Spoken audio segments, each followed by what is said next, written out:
Skeptics. It's your favorite truth teller back with a Sunday newscast that's equal parts prophecy, politics, and a dash of divine drama. Let's dive into the headlines that feel straight out of the book of Revelations. And I saw a great multitude. The world bids farewell to Pope Francis.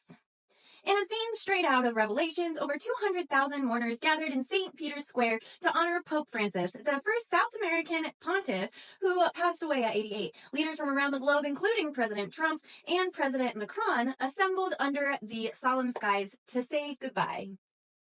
But leave it to Trump to miss the memo on basic funeral etiquette. Draped in a bright blue suit like he was headed to brunch, chewing gum like a ninth grader, texting mid-service, and poking Melania, who looked about this close to swinging her purse at him. Trump made it crystal clear if there's a manual on how not to behave at a funeral, he wrote the epilogue. Biblically speaking, Ecclesiastes 3:1 reminds us to everything there is a season, a time to mourn and a time to dance. Apparently, Trump heard dance and skipped the mourning part entirely.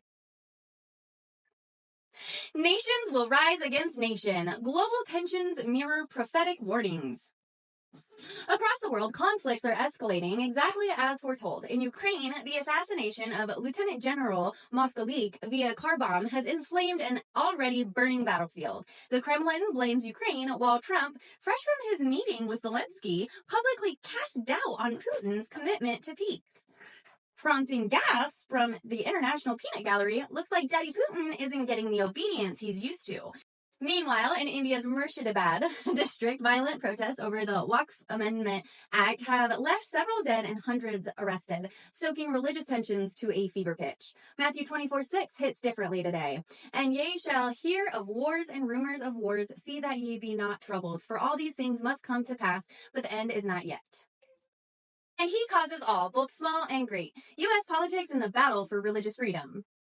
Stateside, the Supreme Court finds itself in two fiery battles. In Oklahoma, the case of St. Isidore of Seville Catholic School questioned whether religious schools can receive public charter funding. Quick reminder, I thought we weren't funding schools anymore. How are we suddenly cutting checks for Catholic ones? In Maryland, Muhammad V. Taylor debates whether parents can pull their kids out of LGBTQ plus inclusive curricula based on religious objections, a case that could redefine education and faith boundaries across the country. Again, you didn't want to fund education, but now you want to run it? Make it make sense. It's giving Revelations 13 energy, authorities deciding who gets educated, who gets blessed, and who gets left behind. A great sign appeared in heaven. Celestial events stir prophetic interpretations. The skies are getting in on the Revelation drama too. On September 23rd, 2025, a rare celestial event dubbed the Revelation 12 sign will align Virgo, the sun, the moon, and several planets in a configuration straight out of the biblical playbook.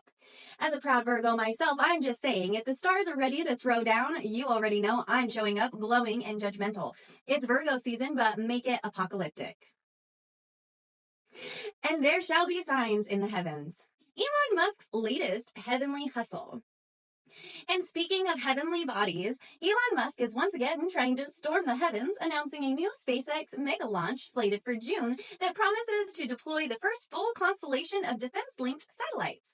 In Luke 21:11, he warned, "And there shall be fearful sights and great signs from heaven." Musk said, "Bet." Now he's building the literal infrastructure of Revelations in low Earth orbit. Someone please tell Elon he doesn't have to actually speed run the end time. In conclusion, from the hollowed marble of St. Peter's Basilica to the electric skies above, the signs of the times are flashing like neon. Maybe prophecy is unfolding, maybe history is just on repeat. Either way, stay awake, stay wise, and maybe keep a bag packed just in case. Until next time, keep your lamps trimmed and burning. And remember, blessed are those who can sip their coffee, watch the world end, and still serve looks doing it. And if you survived this Revelation recap without clutching your pearls, go ahead and like, follow, and subscribe. It won't save you from the 4 horsemen, but it will save you from missing tomorrow's sass-fueled survival guide. See you tomorrow, Saints!